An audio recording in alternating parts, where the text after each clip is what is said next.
présente féliciter et encourager l'initiative de mon confrère Ibrahim Kamba, qui, à travers sa nouvelle mission Conseil d'un corps soignant, aborde des problématiques cruciales liées à la déontologie médicale. Une émission qui met en lumière des comportements inappropriés observés chez certains professionnels de santé, notamment concernant la confidentialité et le respect de la vie privée des patients. Cette émission revêt une importance particulière dans notre société où la relation entre les patients et les soignants repose sur la confiance. En exposant ces dérives, Conseil d'un corps soignant contribue à sensibiliser les professionnels de santé sur l'éthique et à encourager une meilleure prise en charge des patients. Elle permet également au grand public d'être informé de ses droits en tant que patient, tout en incitant les soignants à respecter rigoureusement leurs serments. C'est un pas important vers l'amélioration des soins et le renforcement de la relation de confiance entre soignants et patients. Je vous invite vivement à suivre cette émission pour en apprendre davantage sur ces enjeux essentiels. Votre conseillère Kinsengo Congo Gladys, technicienne de laboratoire.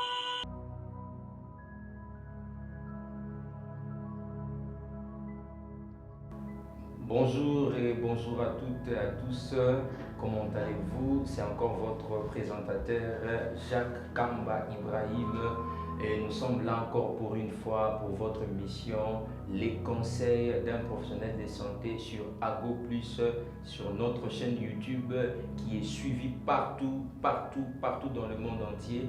Et je vous dis encore de venir encore suivre votre mission qui parle tantôt des infirmiers, tantôt des médecins, tantôt des pédiatres, tantôt des femmes sages, tantôt même des administratifs de l'hôpital, tantôt même des techniciens de surface de l'hôpital. Donc cette émission est conçue pour vous aider avec des conseils qui vont vous apporter encore beaucoup de choses et on serait bilingue avec notre langue. Par moment on sera en français, par moment on sera en lingala pour vous aider. Donc c'est votre humble serviteur encore Jacques Kamba Ibrahim. Et toyeli susu na mokolo ya lelo mpona kotalisa bino oyo nini ezali ba besoins fondamentaux selon Virginia Anderson. L'autre fois on était ici, tolobelaki ba code déontologique, tolobelaki makambo belé, et puis si on aura le temps, on va encore en parler par rapport à secret professionnel. Mais j'aimerais commencer avec le besoin fondamentaux. Est-ce que les infirmiers d'aujourd'hui, est-ce que dans nos hôpitaux, est-ce que dans nos établissements, est-ce que nous respectons encore ce principe-là des besoins fondamentaux? Nous voulons vraiment en parler vraiment avec beaucoup de détails. Je vais citer les besoins fondamentaux et puis on ira avec des détails pour éclaircir est-ce que dans les hôpitaux, maintenant là, est-ce qu'on continue toujours à pratiquer nos besoins fondamentaux que nous avons étudiés dans l'Institut supérieur et puis dans l'université de Bisso, il y a sciences infirmières ou soit médecine totalement.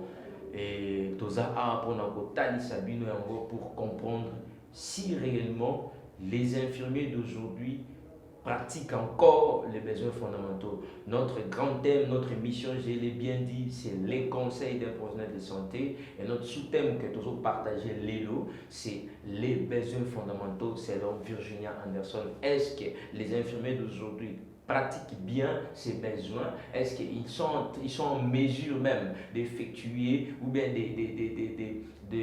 de pratiquer, je dirais, donc de réaliser au fait ces besoins fondamentaux sur un malade?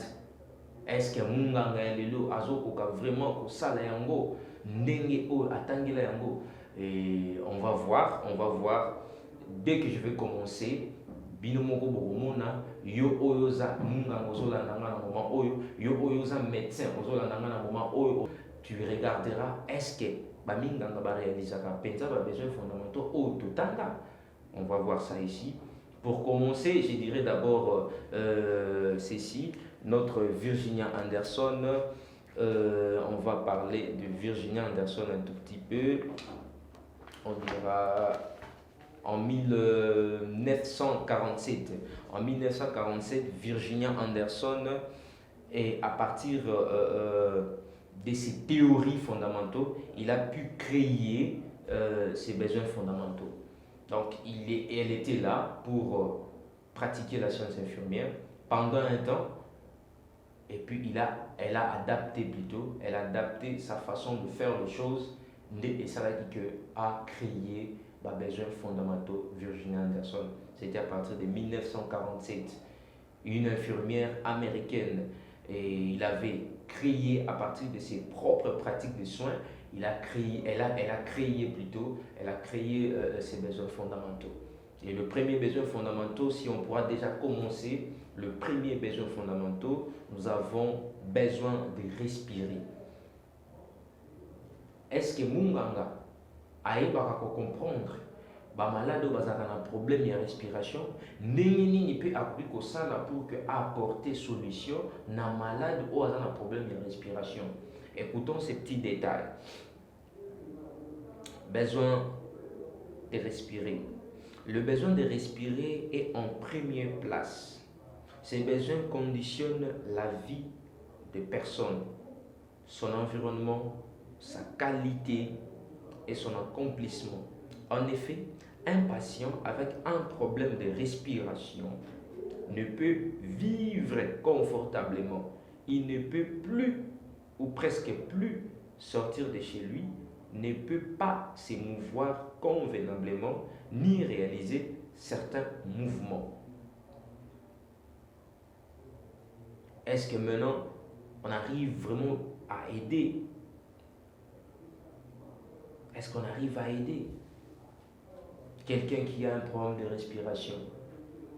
Vous, étant qu'infirmier, infirmière de notre pays, République démocratique du Congo, quand on vous présente un malade qui a besoin de la respiration, qui a besoin de respirer convenablement, qu'est-ce que vous pouvez faire? Qu'est-ce que vous pouvez faire? Le premier geste, qu'est-ce que tu peux faire pour aider le patient à bien respirer?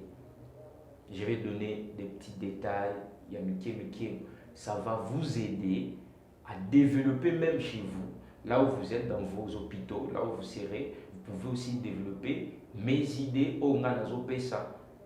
Et ça, n'y sauter, c'est seulement une partie au Nganazopesa pour aussi développer, améliorer aussi dans vos hôpitaux pour toujours au bénéfice du malade. Les gestes que tu peux faire dans un malade qui a un problème de respiration, d'abord, premièrement, vous allez le mettre en semi-assise. Mon toit a un problème de respiration, sur le côté au coucher au sol, à respirer bien, à cause de la difficulté à respirer, ce que l'alicier sur le sol, décubitus dorsal, a un problème de respiration. C'est mieux, la meilleure position à donner dans un malade qui a un problème de respiration, c'est semi-assise. Semi-assise, ça va permettre à respirer bien. Et puis, d'abord, la chambre où occupe le malade. Est-ce que la chambre est bien aérée? Si la chambre n'est pas bien aérée, il faudrait que vous puissiez arranger la chambre du malade pour que l'aération peut écouter, pour que l'aération pour que le malade aille bien. Si le patient n'arrive toujours pas dans la position où il peut et dans l'aération de la chambre où il sali, ceux qui sont malades doivent toujours respirer. Vous pouvez mettre le malade sous ventilation. Vous pouvez ventiler les malades. Vous pouvez mettre le malade sous oxygène, peut-être avec lunettes. En commençant avec lunettes, vous pouvez aider le malade à bien respirer. Sous bonbonne, vous pouvez utiliser une bonbonne, vous pouvez utiliser l'extracteur pour que le malade soit quand même moyen pour respirer normalement, a un problème respiratoire. Et s'il faudrait aller plus loin, on peut parler aussi des bilans. Et il faudrait peut-être que le médecin consulte le malade, à approfondir le bilan et pourquoi le patient a un problème respiratoire. Là, je réserve au médecin. Le jour où je serai avec le médecin, ce sont des questions que tu peux poser. Bien sûr qu'on connaît aussi quelques bilans, étant infirmier, on connaît quelques bilans qui peuvent déceler ces problèmes respiratoires-là. mais on ne peut pas les citer. Le jour où on a un médecin, on va encore approfondir le sujet. Parce que quelqu'un qui a un problème respiratoire, on peut demander beaucoup de bilans. On peut demander beaucoup de bilans pour que la source du problème respirationnel est rapide. Peut-être il est en détresse respiratoire aiguë, peut-être. Et puis peut-être on peut demander un examen d'ECG, voir aussi son cœur et comment. Et puis on peut demander le TRCG, on peut demander la radiographie du thorax, si peut-être il a des pneumopathies. Tout ça là, ce sont des examens, ce sont des bilans à demander. On peut faire aussi une probe-NP, pourquoi pas on peut faire aussi des Doppler, on peut faire des examens pareils pour déceler le malade a quel problème. On peut faire aussi une gazométrie, voilà, on peut faire aussi une gazométrie où il faut pousser Bichot vraiment en profondeur et oui, peut-être que le malade a un problème, il y a saturation, problème, peut-être il y a oxygène, peut-être il y a saturation, peut-être le patient a une acidose métabolique, peut-être le patient a une alcalose. On ne sait pas tout ça là, donc pour demander, avant de demander tous ces bilans là, étant infirmier, il faut d'aérer la chambre, d'arranger le lit du malade, de mettre le malade sur une position confortable pour respirer bien. Les deuxièmes besoins fondamentaux, je vais vous parler selon Virgil Anderson, besoin de boire et manger. On nous dit quoi? Besoin de boire et manger. Le besoin de boire et manger est en deuxième position. C'est un besoin vital, indispensable pour bien vivre, qui peut être plus ou moins bien réalisé par le patient, le malade. Donc, une mauvaise alimentation peut avoir de nombreuses causes, problèmes financiers, dépression, perte d'énergie, perte d'appétit et alimentation déséquilibrée, etc., etc. Donc, l'infirmier doit vraiment vérifier est-ce que le patient s'alimente très bien. Et si les patients s'alimentent mal, il faudrait que l'infirmier joue son rôle pour demander et contrôler et pour apporter aussi beaucoup de solutions pour que le malade aille. Parce que c'est un besoin vital, indispensable pour bien vivre. Maintenant, malade s'alimenter. Qu'est-ce que toi tu peux faire étant infirmier pour apporter solution?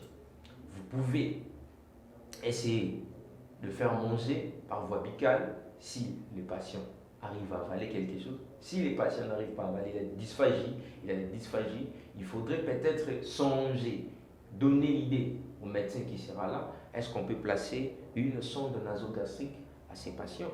Si le médecin est d'accord de passer une sonde nasogastrique, vous placez une sonde nasogastrique pour alimenter les patients. Parce que vous ne pouvez pas laisser les patients comme ça, à s'alimenter bien, boutique carbongo, et ça ne sera pas vraiment bien. Il peut tomber plutôt en hypoglycémie les patients. Malade ou à un hôpital hospitalisé et à il peut tomber toujours en hypoglycémie. Il faudra peut-être penser à ça, une sonde nasogastrique s'il n'arrive pas à prendre quelque chose, ou soit peut-être il n'arrive pas à avaler des aliments solides, donner des aliments liquides, essayer un peu avec des bouillies, commencer avec des bouillies, donner aux patients des bouillies, essayer poto, amela, ce qui a même comme la poto, là vous pouvez aller maintenant dans cette idée, il y a qu'au placer sonde nasogastrique pour aussi alimenter même de l'eau. S'il n'arrive pas à prendre même de l'eau, avec la sonde nasogastrique, on peut alimenter, on peut donner de l'eau à partir de la sonde nasogastrique. C'est important. Est-ce que maintenant, dans nos structures d'aujourd'hui, est-ce que les infirmiers jouent ces rôles-là? Par l'interrogation, Virginia Anderson, elle jouait ces rôles-là, Virginia Anderson. Elle arrivait à faire tout ça, Virginia Anderson. Mais Bichot, on peut avoir 5 infirmiers dans un service, mais toujours quand même pas pour alimenter le malade. même pas qu'on puisse une position où est confortable pour que azala na respiration ya malonga akoka ko respirer na malonga akoka ko respirer bien. On peut être 5 infirmiers dans un service, mais toujours pour réaliser des choses malades dans la besoin fondamentale de la volonté. Et ça, la CT, la CT, vraiment, ça doit changer. Nous, les infirmiers d'aujourd'hui, il faut changer beaucoup des histoires. Il faut vraiment améliorer beaucoup des histoires. Et là, on dit que vous avez ceux qui sont malades pour améliorer la main. Est-ce qu'il faut changer au nid? Et pourtant, tu es appelé infirmier ou infirmière. Et c'est bien dit, aux alawana, pour nous sont malades. Il y a deux fois, l'infirmier est au chevet du lit du malade. Si l'infirmier est au chevet du lit du malade, donc l'infirmier est là 24 heures sur 24 heures pour aider le malade à ses besoins. Mais pourquoi maintenant, quand le malade pose un problème, vous n'arrivez pas à exécuter ces besoins-là ou à l'aider à faire ces besoins-là. Parce que le malade est là maintenant, il est peut-être vulnérable, il n'arrive plus, il y a quoi s'émouvoir, il y a quoi ça là-bas, mouvement, il y a quoi le patient n'arrive plus à faire tous ces mouvements-là. C'est le rôle de l'infirmier, il faut s'engager. Mais tout le monde est infirmier à l'élo, il y a un hôpital dans biso. Donc malade à Osenga, non, mais il s'est malade à Salicel, na Bilamba. Yo infirmier, tu peux aussi le faire, il y a changer, il y a ça soin, le bain du lit du malade, tu peux le faire. C'est d'ailleurs recommandé biso de infirmier tout ça là mais yo so ba yebishi yo infirmier à l'élo au bout carrément non les amis ça n'a ngate bobenga bande ko na famille na ba ko changer peut-être à Salicel na Bilamba ba ko changer non c'est le rôle de l'infirmier à Salango parce que tout temps c'est le rôle de l'infirmier. Vous allez voir quand je vais continuer dans mes besoins fondamentaux, vous verrez que Makambo dans Zoloba et Zali dans 4 besoins fondamentaux, Otozoa et pas Virginia Anderson. Le troisième, on va aller besoin d'éliminer. Voilà, nous sommes là. Besoin d'éliminer, c'est quoi? C'est le troisième besoin indispensable pour vivre confortablement. Les besoins d'éliminer, si ces besoins n'est pas satisfait complètement, il peut entraîner des problèmes urinaires, des constipations ou plus ou moins importants des occlusions intestinales, je dirais. Si les patients n'arrivent pas à éliminer quelqu'un, un malade qui est alité, il n'arrive pas à bouger, il a fait peut-être, il a uriné sur ses habits, a mis sous béli. Vous savez, par moment, les infirmiers, azawana, amoni qui est malade à soubi na bilamba. Mais pour nakaka que a sungaye, a changé bilamba, a kotika bongo. Pour au monde, on a pas hôpital, je ne citerai pas les noms. Pour yebi biso mongo, na hôpital na biso même il y a l'état, même privé. Tout le monde a makambo on m'a dit ah yo malade on dit bozo mi sube la bilamba boyo papa mukolo boy mama mukolo boy ozo mi sube mais boy ko senga te ba pesa yo po o suba et puis vous utilisez ba pesa yo po. Or tous na ba urinal les ali on peut utiliser ce terme là urinal pour que malade soit à uriner. On peut prendre des pandélis. Les pandélis pour les malades de sexe féminin pour utiliser pour assez soulager. Mais bino, infirmier, vous utilisez le mot oh yalingala po. Oh non, yoko senga po te po sala. Donc ce sont des termes vulgaires, ce sont des mots vulgaires. Autorogi sous té et tant des infirmiers qui utiliser un mot na kat na ba hôpital na biso ya lelo. Ce n'est plus important d'utiliser le langage ya bongo. Il y a un monde qui a redresser notre profession, la science infirmière aussi, et puis la entité même la médecine tout entière, même les médecins, ils ont aussi des erreurs, peut-être par rapport à leur langage, leur façon de faire des choses. Il y a beaucoup de choses qu'on va en parler ici. Prochainement, Torosana va inviter à vous verrez comment est-ce qu'on va en parler avec beaucoup de choses. Les malades n'arrivent pas à uriner. Asubi, pour le molae, problème. Mais Moussoussoupé, maintenant, pour que tu donnes l'idée au médecin qui est là, si peut-être on peut stimuler, urine qui saute du laxis ou bien furosémide, pour que juste épais ça ait en vue à uriner. Mais si il a uriné, il faudrait peut-être aussi réaliser d'autres bilans, il faudrait réaliser d'autres examens, pourquoi le malade a uriné. Et puis à la longue aussi, on peut placer une sonde urinaire. Une sonde urinaire soulagera le malade. Le malade, Oyo Azali, Vessi Bombé. Massoube Tondien na Vessi. Azoko Katazo, les Dakar, Liboum, passe, bas ventre, passe. Vous pouvez faire des examens, sédiments urinaires. Mais ça peut-être rapporter bien de côté. Mais peut-être ça, pour ça, à uriner, à libérer, à éliminer en haut. Ce qu'à éliminer en haut, c'est soulager. Moi, j'ai vu des cas pareils. Dans ma place, dans les cas, dans la place de travail, je vis des cas pareils. Malade, la passe, mais tant ou kaka, au PCA, au tiers, sonde, carrément. Carrément. Donc, malheureusement, on passe ici. Quatrième, besoins fondamentaux. Nous sommes au niveau de besoin de s'émouvoir et de maintenir une bonne posture. Ces besoins sont liés à l'appareil locomoteur du patient et traduit une indépendance avec d'autres besoins, comme le besoin de respirer. Vous respirez, peut-être vous respirez mal, ces mouvements et ces postures ne sont généralement pas bien bons. Posture est changée, physique est changée, donc c'est compliqué. C'est compliqué vraiment. C'est compliqué. Il faudrait maintenant que l'infirmier a joué un rôle très très important en ce moment-là. L'infirmier doit jouer vraiment beaucoup de rôles dans le temps. On nous dit encore le besoin d'éliminer. Et là aussi dedans, le besoin d'éliminer. Et ça peut dans 4 jours. Ces besoins est important pour la vie sociale du patient.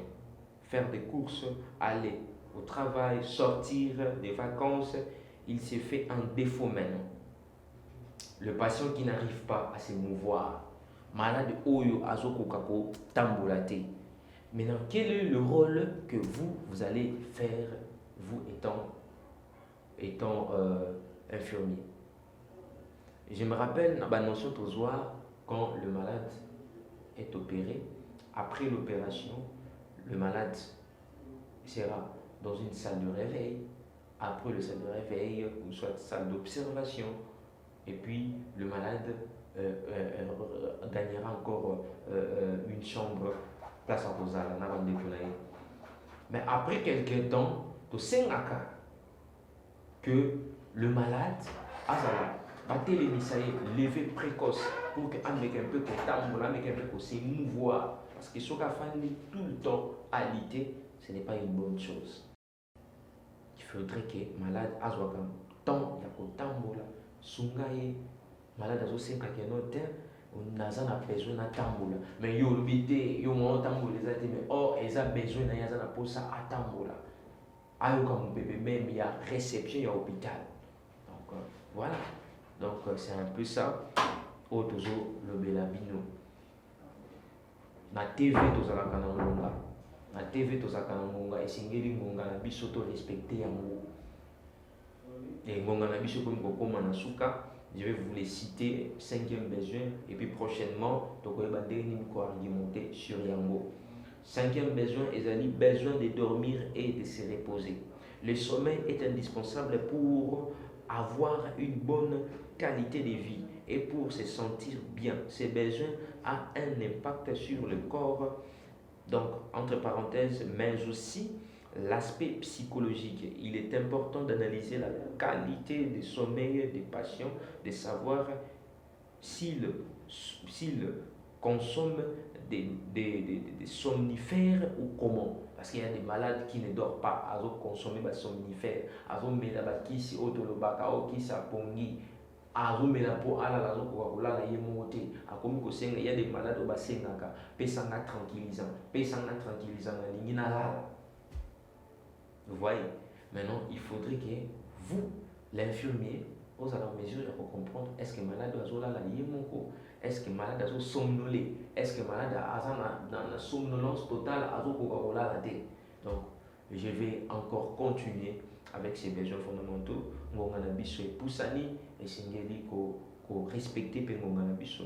Et je dirais encore merci vraiment à GoPlus, notre chaîne qui nous permet de passer à chaque moment pour parler de la profession des infirmières, pour parler des conseils d'un professionnel de santé. Et prochainement, on aura des invités, on aura vraiment des invités pour que tout partager les sous-sous.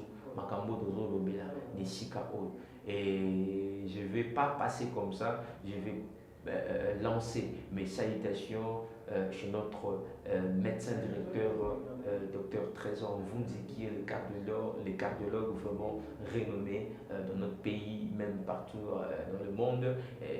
Aza vraiment cardiologue, vraiment il fait son travail avec beaucoup d'intelligence et sagesse et n'a passé la salutation et par le docteur Mvunzi Trésor, la clinique spécialisée de Kinshasa, où ils allaient dans Lemba sous-région, et puis n'a passé mes salutations à son adjoint docteur Landou Yannick, les néphrologues de ces pays de la République démocratique du Congo, parmi les grands néphrologues de notre pays, le professeur, le docteur Yannick Landou, et Azalaka accompagné avec son chef de staff, docteur Engole Yannick Obazali Bato Simbi, la néphrologie de notre pays. Bazabato Bazoko Memabiso les sous-suna Boania, il y a néphrologie, comment le rein fonctionne, comment le rein peut tomber malade, comment le rein peut encore récupérer ses fonctions. Les abatos vraiment Simbi Biso Yakosakanate, et je vais encore vraiment inviter beaucoup de gens au hasard pour ça pour les émissions à l'émission. Il suffit seulement de prendre mes contacts qui est plus 243 97 33 20 928 plus 243 97 33 20 et puis 928. Et ça numéro WhatsApp Yangai Muko et Soko Komelingai directement dans un contact pour que tu partager makambo ezali vraiment très important. Oh lelo infirmier na biso lelo bazoko respecter te makambo susu ototanga il y a de cela bané et l'équipe, mais pour pratiquer ça ils ont tout un problème et nous sommes ici pour aider les infirmiers à réaliser makambo ototanga vraiment naba université naba institut supérieur na biso. Voilà, donc pour le moment on est là et puis on s'arrête ici. On va se voir prochainement.